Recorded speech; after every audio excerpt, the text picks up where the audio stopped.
Chandrayaan-3 deveria ser um triunfo, um símbolo do crescente domínio da Índia na exploração espacial. Ela pousou onde nenhuma outra nação ousou ir, o Polo Sul da Lua, sombrio e antigo. Mas depois que as imagens voltaram, depois que as primeiras análises do solo foram transmitidas à Terra, a celebração começou a desaparecer, substituída por silêncio, depois sussurros e, por fim, um alerta. Isso não é ficção científica. Isso não é teoria da conspiração. Isso é o que acontece quando o rover mais avançado já enviado à Lua descobre um material que desafia a física e algo ainda mais estranho, escondido sobre a superfície. Vamos analisar a descoberta impossível que abalou a comunidade científica global e forçou uma mente ganhadora do Nobel a declarar: não estamos prontos. Quando a Agência Espacial Indiana lançou o Chandrayaan-3, não era apenas mais uma missão lunar. Era uma revanche, um sucessor direto da tentativa de pouso fracassada do Chandrayaan-2 em 2019. Desta vez, tudo deu certo. O módulo de pouso Vikram tocou a superfície com precisão impecável, perto do Polo Sul lunar, uma região permanentemente envolta em sombras, mais fria que Plutão e intocada por qualquer sonda de outra nação. Por que o Polo Sul? Há décadas, essa região era o santo graal da ciência lunar.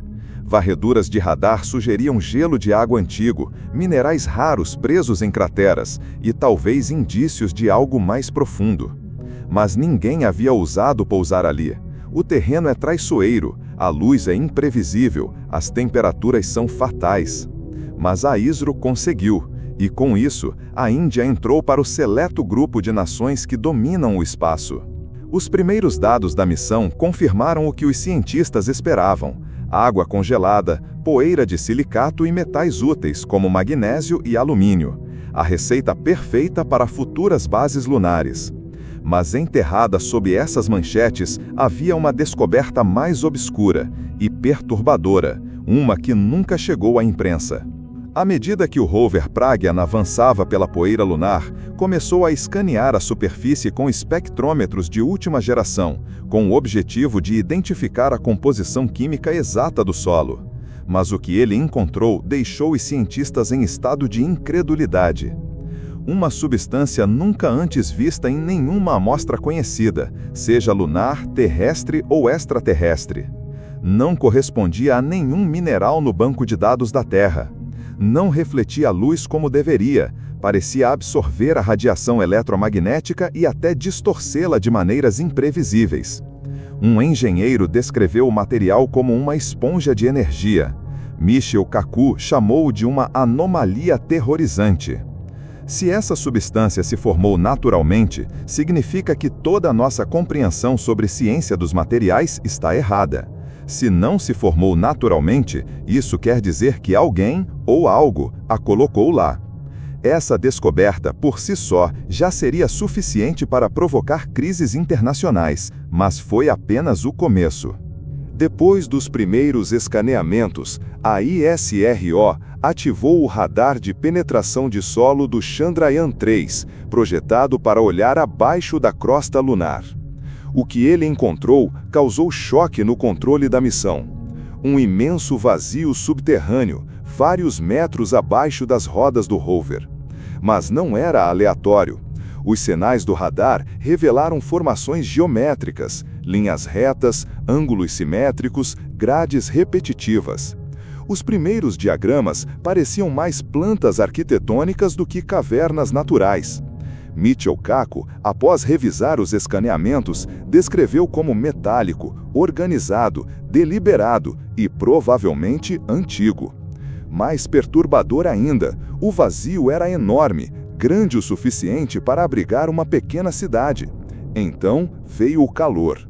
Instrumentos começaram a detectar flutuações térmicas estranhas, que subiam e desciam sem influência solar. A Lua, geologicamente morta há bilhões de anos, estava mostrando sinais de energia interna. Seria calor residual de materiais desconhecidos? Um sistema funcional? Uma estrutura artificial ainda ativa? Cientistas começaram a se perguntar: Será que acabamos de descobrir uma base alienígena antiga? Ou pior, uma base humana esquecida? Nos dias que se seguiram aos escaneamentos subterrâneos, o rover Pragyan começou a agir de forma errática. Parou de responder a comandos. Enviava pacotes de dados corrompidos. Seus movimentos, antes precisos, tornaram-se imprevisíveis. A ISRO afirmou que era falha mecânica, mas nos bastidores, os engenheiros não estavam convencidos. Um deles afirmou anonimamente que os problemas começaram exatamente quando o rover passou sobre a parte mais profunda da anomalia. Outro sugeriu que o material desconhecido pode ter causado interferência eletromagnética, prejudicando os sistemas do rover. E então veio o silêncio absoluto. Pragyan parou de transmitir. Não era apenas uma falha de hardware, era um mistério sobre um aviso sobre uma descoberta. Se o que está sobre o polo sul da Lua é antigo e ainda ativo, então cada passo que damos pode estar ativando um sistema que não compreendemos. Michio Kaku pediu uma coalizão global e alertou: talvez tenhamos acabado de despertar algo que não deveria ser tocado. Com a notícia do silêncio de Chandrayaan-3, governos ao redor do mundo começaram a prestar atenção. O desaparecimento do rover, a substância misteriosa, a cavidade geométrica, tudo isso ativou protocolos internacionais de segurança, normalmente reservados para eventos nucleares. Satélites de alta resolução de agências como NASA, CNSA, China e ESA foram discretamente redirecionados para a zona de pouso. Relatórios vazados indicam que satélites militares americanos captaram uma anomalia eletromagnética inexplicável poucas horas antes de Pragyan parar de funcionar. Funcionários chineses pediram acesso emergencial aos dados brutos da ISRO, temendo que o que foi descoberto possa afetar o equilíbrio eletromagnético da Terra. Reuniões a portas fechadas usaram a palavra contenção. Não era mais uma missão lunar, era uma questão de segurança planetária. Novos dados começaram a surgir, supostamente vazados por informantes da ISRO. Esses arquivos indicam que as amostras analisadas por Pragyan não apenas continham compostos desconhecidos, mas materiais com propriedades fotônicas nunca antes observadas. O material parecia ser fotonicamente negativo. Absorvia luz em todos os espectros visíveis e infravermelhos, era capaz de distorcer ou até cancelar campos eletromagnéticos ao redor. Isso sugere que o material pode ser metaestável ou até artificialmente criado. Uma descrição vazada o chamou de matéria escura ótica. Se confirmado, isso significa que o polo sul da Lua contém um material que interage com a luz e a energia de maneiras que antes pensávamos ser impossíveis. Um material que, em teoria, poderia esconder regiões inteiras de qualquer detecção, ou até mesmo camuflar uma estrutura contra qualquer tipo de escaneamento óptico. Se tal tecnologia existe ou já existiu na Lua, então nosso entendimento da física não está apenas incompleto, está obsoleto. Com o mundo observando e o Chandrayaan-3 agora silencioso sob as sombras lunares, a pergunta mais assustadora não é o que encontramos, mas o que acontece agora. E se a Lua não for apenas uma rocha sem vida, mas um recipiente, um vaso, que guarda tecnologia ou informações de um passado tão distante que precede a história conhecida? E se, na nossa curiosidade, nossas sondas tenham começado a destrancar algo que nunca deveria ser acessado novamente? E se o silêncio de Pragyan não for uma falha, mas um aviso? Na entrevista mais recente, Michio Kaku concluiu com uma frase assustadora: há coisas enterradas neste universo que nunca deveríamos ter tocado, e agora, talvez, tenhamos tocado uma delas. Chandrayaan-3 deveria ser um marco científico, um símbolo de progresso, uma bandeira cravada não por arrogância, mas por esperança. Mas o que ela descobriu talvez não seja um triunfo, talvez seja um limiar. E se o polo sul da Lua não estava intocado por acidente?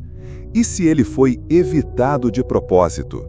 E se, sob suas crateras congeladas e sombras eternas, algo antigo espera silencioso, enterrado e observando? Não uma mensagem, não um sinal, mas uma pergunta. Eles voltarão? Construímos uma máquina, enviamos-a através do espaço, e quando ela tocou aquele lugar, perdemos o controle. Não apenas de um rover, mas da narrativa.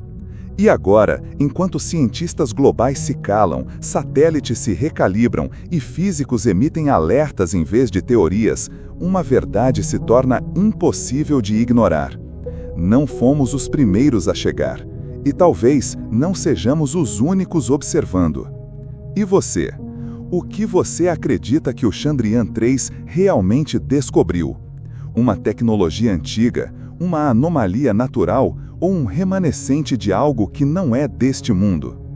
Deixe sua opinião nos comentários. Compartilhe este vídeo se você acredita que essa descoberta não é o fim de uma missão, mas o início de um mistério muito maior do que a Lua. E não se esqueça de se inscrever no canal.